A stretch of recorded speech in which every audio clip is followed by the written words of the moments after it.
और आज की जो कहानी अखबार सुना रहे हैं वो कहानी एक महाराज और उसके महल की है। एक ऐसा महाराज जो बेशर्म है, एक ऐसा महाराज जिसके केवल महल की रिनोवेशन की कहानी नहीं है, ये पूरे के पूरे उसके आइडियोलॉजी और उसके पार्टी के लोग, उसके पार्टी के सोच के रिनोवेशन की कहानी।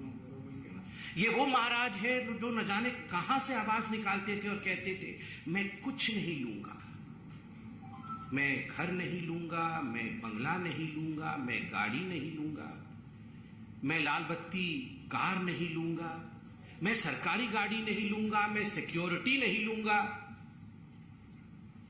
कुछ नहीं से सब कुछ ले लूंगा जी।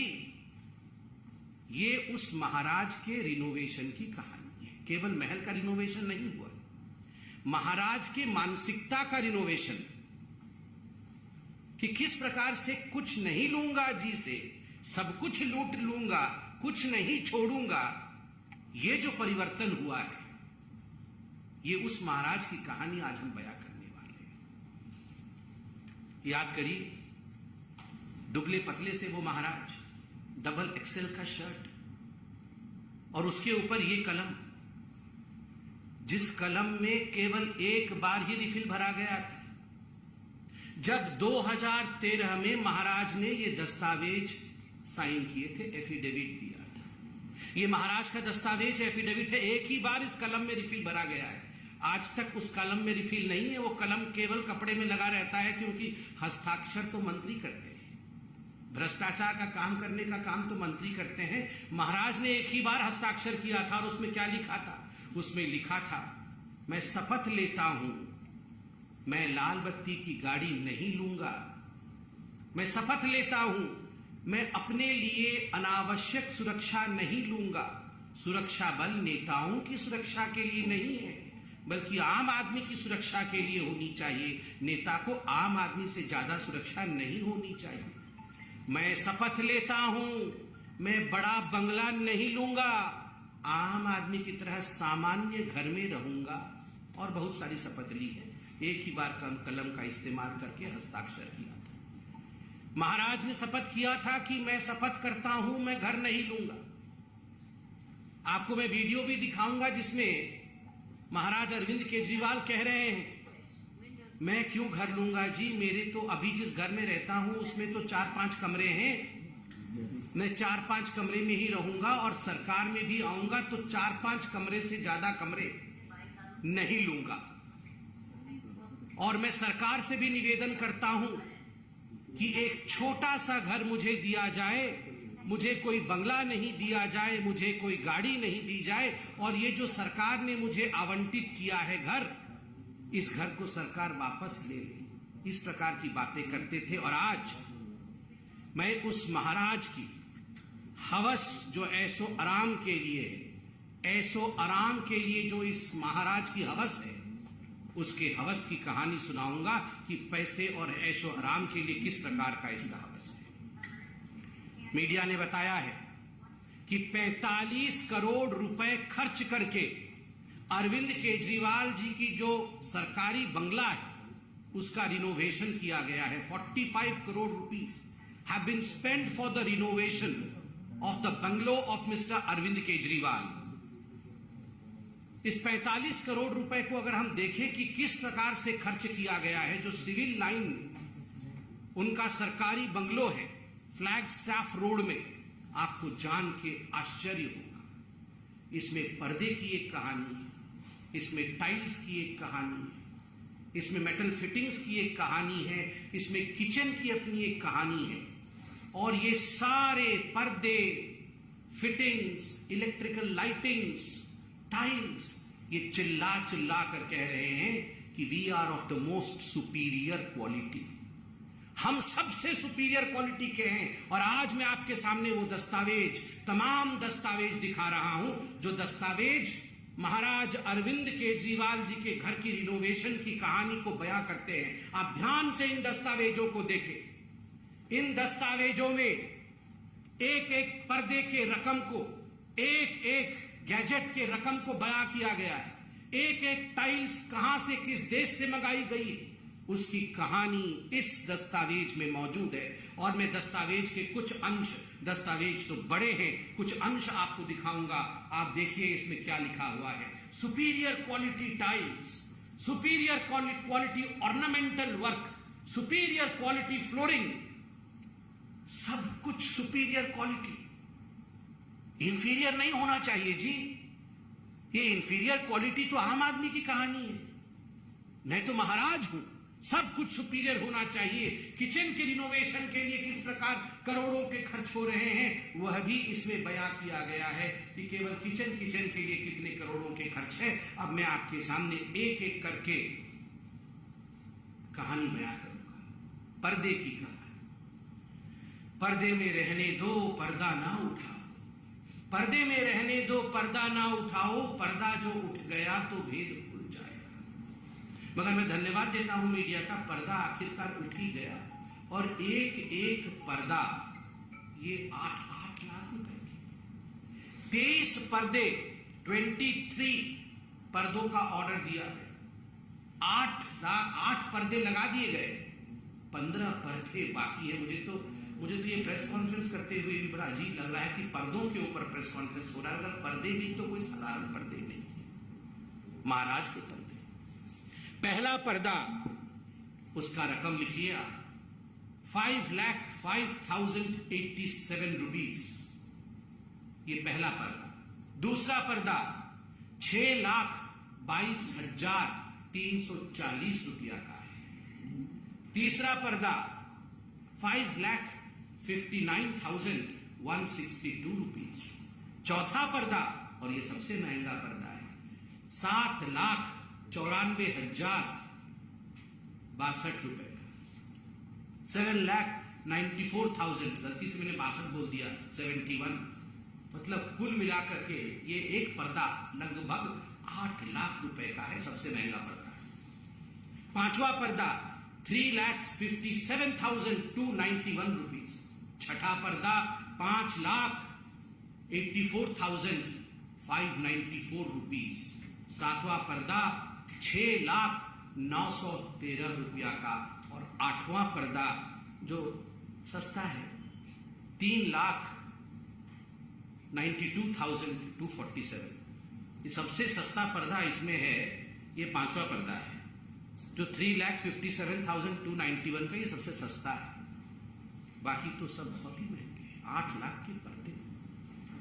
महाराज की कहानी सोच के देखिए, अरविंद केजरीवाल जी की 8 लाख रुपए के पर्दे लगा रहे हैं। ये तो पर्दे की कहानी है। ये वही अरविंद केजरीवाल है जो गले में मफलर लगा के आते थे, पुरानी कार में आते थे। और इनके सारे मंत्री, याद करिए, जब शपथ ग्रहण समारोह रामलीला मैदान में हुआ था तो सारे ऑटो में लटक के आए थे। एक ऑटो में 7 लोग लटक के आए थे, 2 आगे लटके हुए थे, 2 पीछे, और 1-2 पीछे अंदर बैठे हुए थे। वो बैठा कोई शायद नहीं हुआ था क्योंकि कैमरा नहीं दिखता, इसलिए सभी लटके हुए थे। सभी लटक के आए थे और कह रहे थे जी हमारे पास तो गाड़ी नहीं है जी, हम तो बहुत ही सिंपल हैं, हम तो गाड़ी नहीं लेंगे जी, हम तो ऐसे ही लटक लटक के ऑटो में चलेंगे। और आज 8 लाख के पर्दे लटकाए हुए। पता नहीं वो वैगनर गाड़ी कहाँ है अरविंद केजरीवाल जी की, आप लोग ढूंढिए, कभी देखिए उसको। एंटीक पीस बना के उसी घर के अंदर सजाया होगा कहीं, डेकोरेटिव आइटम बना के, उस पर भी 1-2 करोड़ खर्चा किया होगा जरूर। ये पर्दे की कहानी। अब मार्बल की कहानी। मार्बल की कहानी है ऐसी है कि मार्बल हमारे देश में वो मिलता नहीं है, वियतनाम से मंगाया गया क्योंकि देश के मार्बल से पसंद नहीं थे अरविंद जी।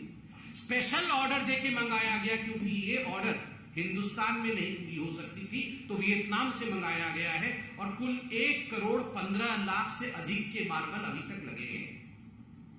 1,15,00,000 से अधिक के मार्बल अभी तक लगे। आप सोच के देखिए, दिल्ली के सिविल लाइन स्थित 6 फ्लैगस्टाफ रोड में।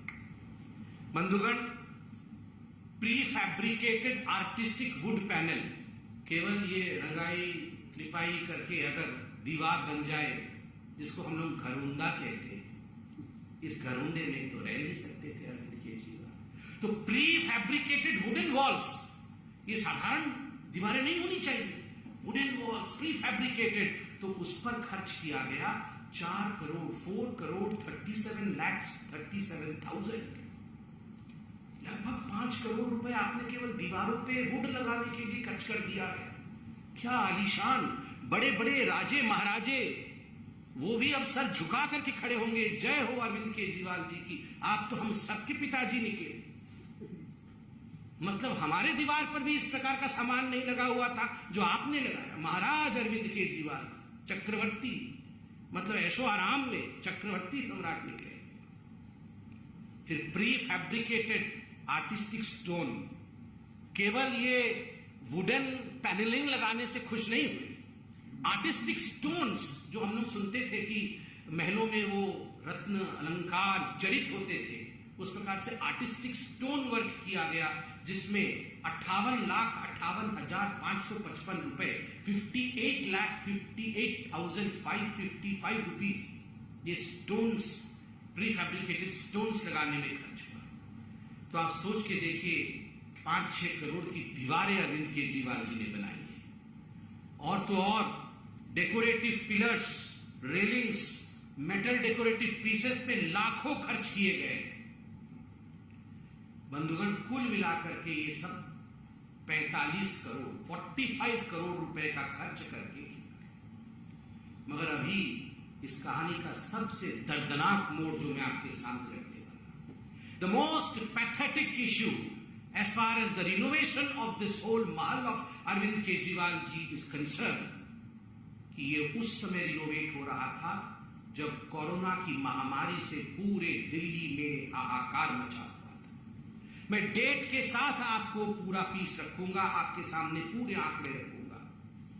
आज समझ में आ रहा है कि अरविंद केजरीवाल जी जिस समय दिल्ली में ऑक्सीजन सप्लाई केंद्र तो कर रही थी, टैंकर तो आ रहे थे, मगर टैंकर अस्पतालों तक पहुंच नहीं पा रहे थे।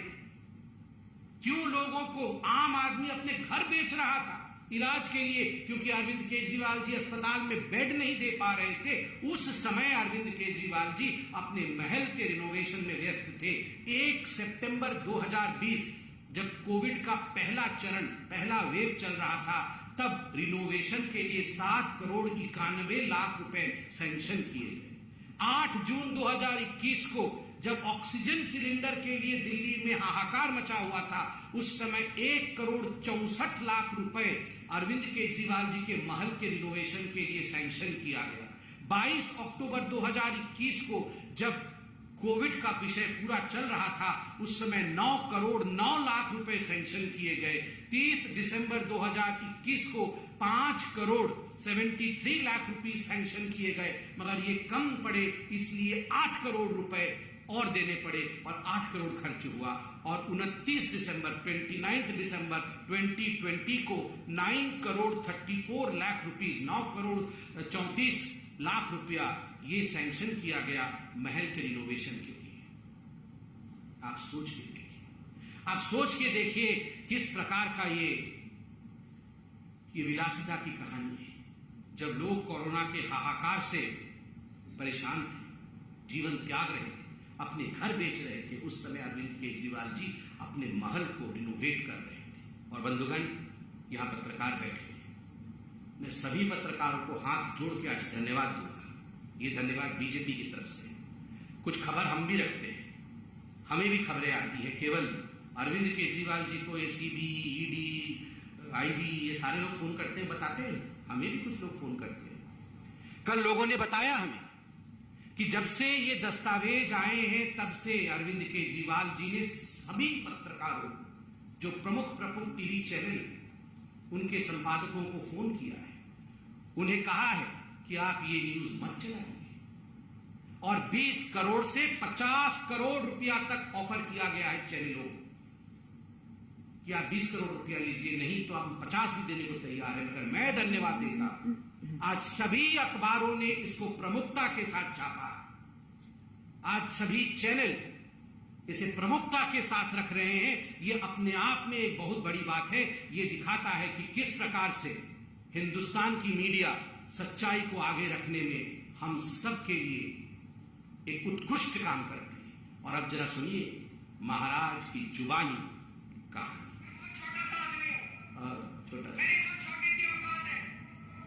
आज मेरे घर में 4 या 5 कमरे हैं। मैं जहां भी जाऊंगा 4-5 कमरों की मेरे को क्या जरूरत है भाई साहब? 4-5 कमरे ही चाहिए, हाथ पैर पसारने के लिए उतनी जगह चाहिए, और जगह की क्या जरूरत है? कल से मेरे कई चाहने वाले, मेरे दोस्त और मेरे हमारे जो पार्टी के सपोर्टर्स हैं, उन लोगों के मेरे पास फोन आए, उन लोगों के और जो जनता के भी फोन आए, उनके मैसेजेस आए मुझे, और उन्हें लगा कि मुझे ऐसे घर में नहीं जाना चाहिए। सो मैं ये दोनों घर छोड़ रहा हूँ, और मैं सरकार को बोलूँगा कि वो मेरे लिए कोई और इससे भी छोटे घर ढूंढने की कोशिश करे। तो वो कहते हैं ना, सीजर्स वाइफ, तो वही वाली बात है, हमें तो उसके लिए तैयार रहना पड़ेगा। We have to be prepared for that scrutiny. कोई लाल बत्ती की गाड़ी नहीं होनी चाहिए उसके पास, कोई बड़ा बंगला नहीं होना चाहिए उसके पास, वो एक कमरे के फ्लैट में रहे आम आदमी की तरह, कोई सिक्योरिटी नहीं होनी चाहिए। आप सोचिए जरा, कहां से आवाज निकालते थे। मतलब हृदय की गहराई से, पेट के अंदर से एकदम आवाज निकलती थी अरविंद केजरीवाल जी की, कि एक कमरे के घर में रहूंगा जी, नहीं रहना चाहिए एक कमरे से बाहर। मैं तो सिर्फ उतना ही, मुझे उतना ही स्थान चाहिए, पैर पसार लूं बस, मेरा पैर बस दीवार से ना लगे, दीवार और पैर के बीच में इतनी जगह होनी चाहिए, बस उतना ही जगह चाहिए। कहां से ये आवाज निकालते थे और कहां से कहां पहुंच गए। पैर पसारने से लेकर शराब घोटाले तक, और शराब घोटाले से लेकर महल के रिनोवेशन तक की ये कहानी आज भारतीय जनता पार्टी ने मीडिया के माध्यम से जनता के समक्ष रखा है। जनता, ये है महाराज अरविंद केजरीवाल और उनके महल के भ्रष्टाचार की कहानी। आप जरूर इसे देखें, जानें और महाराज को परखें और पहचानें। धन्यवाद। जब से टाइम्स ऑफ भारत ने ऑपरेशन सीसमेल दिखाया है, आम आदमी पार्टी की तरफ से इस पर कोई वाजिब जवाब तो नहीं आया, लेकिन वो कह रहे हैं कि प्रधानमंत्री का 500 करोड़ का घर बन रहा है, उनके यहाँ रेनोवेशन हो रहा है, वो तुलना कर रहे हैं कि प्रधानमंत्री का भी तो बन रहा है। देखिए, मैं बड़े स्पष्ट रूप से कहना चाहता हूं, पहले तो टाइम्स ऑफ भारत का बहुत बहुत धन्यवाद। आपने जिस प्रकार से इस पूरे विषय को उठाया है, दस्तावेजों के साथ, वैज्ञानिक दृष्टिकोण के साथ इस पूरे विषय की आलोचना करके इसने सच्चाई का उजागर किया है, यह मुझे लगता है प्रलोभनों के बावजूद, बहुत प्रलोभन दिए गए होंगे, यह हमें भी पता चल रहा है, यह दिखाता है कि एक सच्चाई के साथ पत्रकारिता आगे बढ़ी है।